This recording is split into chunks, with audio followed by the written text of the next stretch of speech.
ধন্যবাদ speaker sir.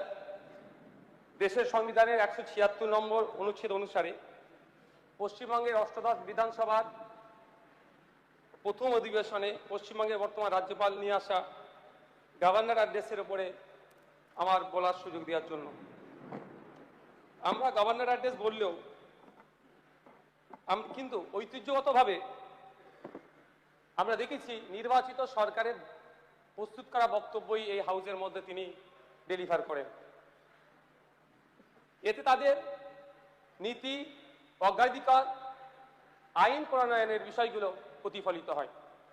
রাজ্যপাল মহোদয়ের কাজটাই আনুষ্ঠানিকভাবে এই হাউসের মধ্যে সেই তথ্য পরিবেশন করাটার মধ্যেই সীমাবদ্ধ থাকে। কারণ সুপ্রিম কোর্টের একাধিক জাজমেন্ট দেখলে দেখা যাবে সাংবিধানিক প্রধান হলেও তার কর্মকাণ্ড এবং ক্ষমতাটা কতটা সীমিত আছে।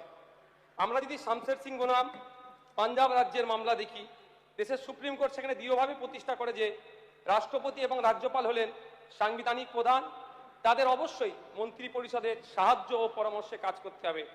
আর একটি মামলা যদি দেখি, নবম রেবিয়া বনাম ডেপুটি স্পিকার, এই মামলায় রাজ্যপালের স্বেচ্ছাধীন ক্ষমতা সীমিত করেছে আদালত এবং রাজ্যপালকে সাধারণত মন্ত্রীর পরামর্শেই চলার কথা বলেছেন।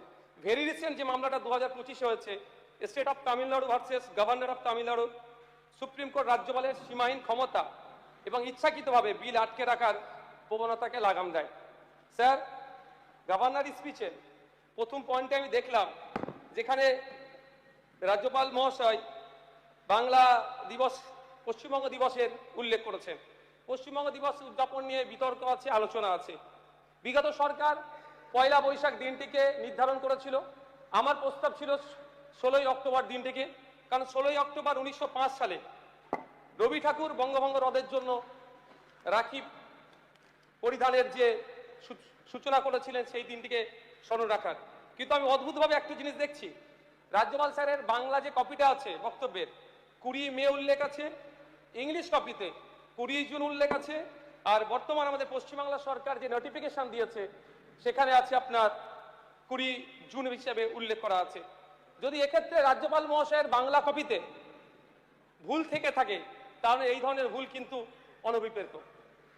স্যার, রাজ্যপাল মহাশয়ের বলছেন ভয়ভীতি দূরের কথা, সন্ত্রাসমুক্ত পরিবেশের কথা, ধর্মনিরপেক্ষতা বজায় রাখার কথা বলছেন। অবশ্যই স্যার এগুলোকে স্বাগত জানাবো।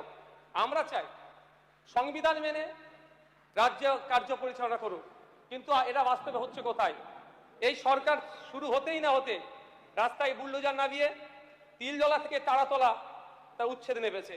শুধু স্যার হকার নয়, সমাজের গরিব, নিম্নবিত্ত, নিম্ন মধ্যবিত্তদের উপরে যেভাবে নির্বিচারে বুলডোজার চলছে, একদিকে আদালতের গাইডলাইনকে অমান্য করে, অপরদিকে সরকারের ন্যূনতম যে প্রোটোকল, যে পরিকাঠামো আছে সেটাকে তোয়াক্কা না করেই দোকান, ঘর, গুমটি নির্বিশেষে বুলডোজার চালাচ্ছে, ফলে তাদের রুজিরুটি, বাসস্থানের সংকট দেখা দিচ্ছে।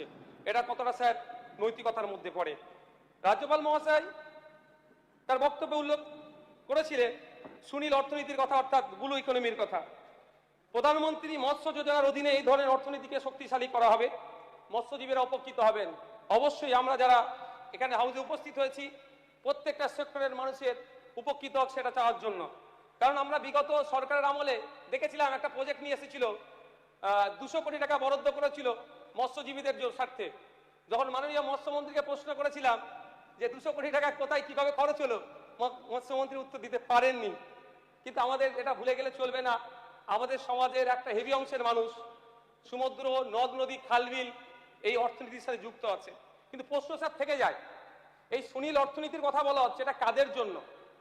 সেই যেভাবে সমতলে বৃহত্তর স্বার্থে কর্পোরেটদের জন্য জমিগুলোকে নিয়ে 2-4টে কোম্পানির হাতে তুলে দেওয়া হচ্ছে, এক্ষেত্রেও কি জলে একচেটিয়া তাদেরই দখলে থাকবে? কারণ আমরা দেখতে পাচ্ছি যেভাবে সেই ফরেস্ট রাইট অ্যাক্ট অ্যামেন্ডমেন্ট বলুন বা বিভিন্ন ক্ষেত্রে উচ্ছেদ করে দু একটি কোম্পানির হাতে তুলে দেওয়া হচ্ছে, এক্ষেত্রে না হয় সেটা কিন্তু আমি নিশ্চয়তা পাচ্ছি না। কতটা সামাজিক উন্নয়ন হবে সেও প্রশ্ন স্যার থেকে যাচ্ছে। আমরা চাই ইনক্লুসিভ ব্লু ইকোনমি, সমাজের প্রত্যেকটা সেক্টরের মানুষ এর সাথে যুক্ত হোক, বিশেষ করে গরিব, মধ্যবিত্ত, ক্ষুদ্র, মাঝারি যারা ব্যবসায়ী আছে, এই ইকোনমির পাঠ হোক, এই বড় প্রজেক্টের পাঠ হোক, আমরা স্যার চাই। স্যার, রাজ্যপাল মহাশয়ের 15 নম্বর পয়েন্টে উল্লেখ করেছেন রেলের যোগাযোগ উন্নয়ন নিয়ে কথা বলেছেন। আমরা চাই আমাদের রাজ্যে রেলের সম্প্রসারণ হোক, পরিকাঠামোর উন্নয়ন হোক, এই বিষয়ে আমাদের কারো দ্বিমত নয়, এগুলিকে অবশ্যই স্বাগত জানাই। সাথে সাথে এটাও চাইবো অলরেডি যে সমস্ত প্রজেক্টগুলো অ্যাপ্রুভাল হয়ে আছে সেইগুলো অগ্রাধিকার দেওয়া হোক, যেমন ফুটপাথ সিট থেকে তারকেশ্বর, এবং সাথে সাথে রেলের মানচিত্রে আমাদের ভাঙড় আসুক, এটাও চাইবো। তবে একটা কথা স্যার, রেলের সাথে সাথে হকার স্যার সম্পৃক্ত হয়ে আছে। অবশ্যই কোনো বড় প্রজেক্ট করতে গেলে সেক্ষেত্রে কিছু হকারদেরকে সরাতে হবে, কিন্তু স্যার তাদের উপযুক্ত পরিমাণে ক্ষতিপূরণ এবং পুনর্বাসনের ব্যবস্থা করেই তাদেরকে সে জায়গা থেকে রিমুভ করা হোক, এটাও স্যার আমরা চাইবো।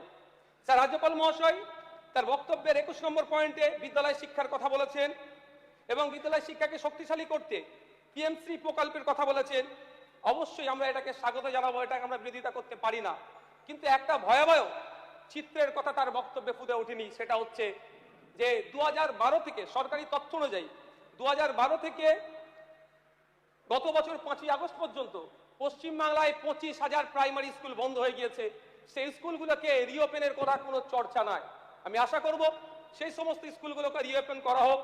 সাথে সাথে প্রায় 1200 বিদ্যালয় আছে যে বিদ্যালয়ে হয় শিক্ষক শূন্য হয়ে আছে, না হলে গড় একজন শিক্ষকদের সেই বিদ্যালয়গুলো চলছে, সেখানেও শিক্ষক ছাত্র রেশিও মেনটেন করা হোক। আর যে 49,000 প্রাইমারি স্কুল আছে সেখানে কিন্তু শিক্ষক ছাত্র রেশিও মেনটেন হচ্ছে না, সেগুলো পর্যাপ্ত পরিমাণে শিক্ষক ছাত্র রেশিও মেনটেন করা হোক এবং শিক্ষার পরিকাঠামো ফিরিয়ে নিয়ে আসো। স্যার, আরেকটি সমস্যা শিক্ষা বিষয়ে, সেটা হচ্ছে শিক্ষায় ড্রপ আউটের সমস্যা। আমি একটা তথ্য দেব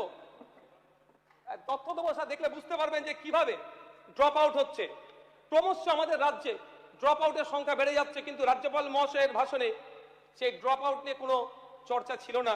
তাই আমি সেইগুলোকে বিরোধী হিসাবে একটু স্মরণ করিয়ে দিতে চাইছি হাউসে। 2023 সালে উচ্চ মাধ্যমিক পরীক্ষার্থীর সংখ্যা ছিল 8,52,444 জন।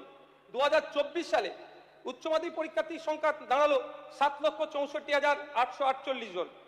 কিন্তু 2025 এসে দেখলাম আমরা মাত্র 4,73,919 জন। এক লপ্তে এক বছরের মধ্যে প্রায় 3 লক্ষ পরীক্ষার্থী পশ্চিমবাংলায় কমে গেল।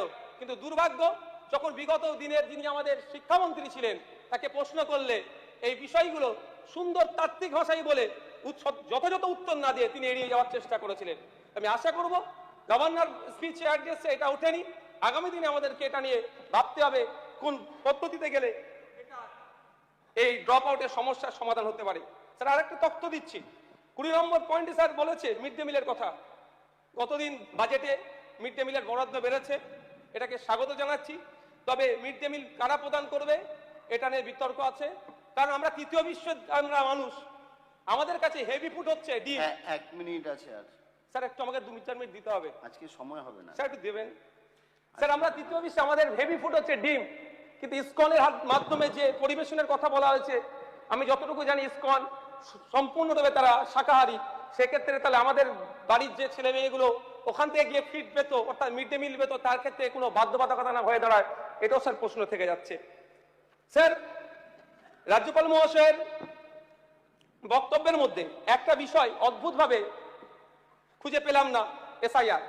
এই মুহূর্তে প্রায় 27 লক্ষ বৈধ ভোটার যারা শুধুমাত্র আন্ডার অ্যাডজুডিকেশন থাকার পরে ডিলিট হয়েছে, যারা 54 লক্ষ গিয়েছে সেগুলো নিয়ে কোনো প্রশ্ন নয়, কিন্তু যারা বৈধ কাগজপত্র থাকার পরও যাদের নাম ডিলিট হয়েছে এখনো পর্যন্ত তাদের রাজ্য কি ভাবছে, তাদের দ্রুততার সাথে ফাস্ট্র্যাকের মাধ্যমে শুনানি করে যারা যারা কাগজপত্র সাবমিট করতে পারবে না তাদের জন্য আমাদের কোনো প্রশ্ন নাই, কিন্তু যাদের থাকার পরেও তাদের যারা আজকে আতঙ্কের মধ্যে আছে সেই আতঙ্ক নিরসনের কোনো শব্দ খুঁজে পেলাম না। স্যার, রাজ্যপাল ভাষণে 10 নম্বর পয়েন্টে নীতি নির্ধারণ, নীতি নির্ধারণ, সম্পদ বন্টন এবং রাজনৈতিক প্রতিনিধিত্বের সংক্রান্ত সমাধানের জন্য জনগণনার বিষয়টি তিনি উল্লেখ করেছেন। অবশ্যই এটাকে স্বাগত জানাই, কিন্তু এটা সুস্পষ্টভাবে সামঞ্জস্যতা বজায় রেখে যদি করতে হয় জাতভিত্তিক জনগণনা প্রয়োজন আছে। শুধুমাত্র জনগণনা দিয়ে এই সমস্যার সমাধান হবে না। পরিশেষে বলবো স্যার, আমি 36টি এবং আরো 30টি টোটাল 66টি যে সংশোধনী এসছে সেই সংশোধনীগুলোকে এই রাজ্যপাল ভাষণের মধ্যে ইনক্লুড করা হোক, এই আশা রেখে আমি আমার বক্তব্য শেষ করছি। ধন্যবাদ স্যার। ধন্যবাদ।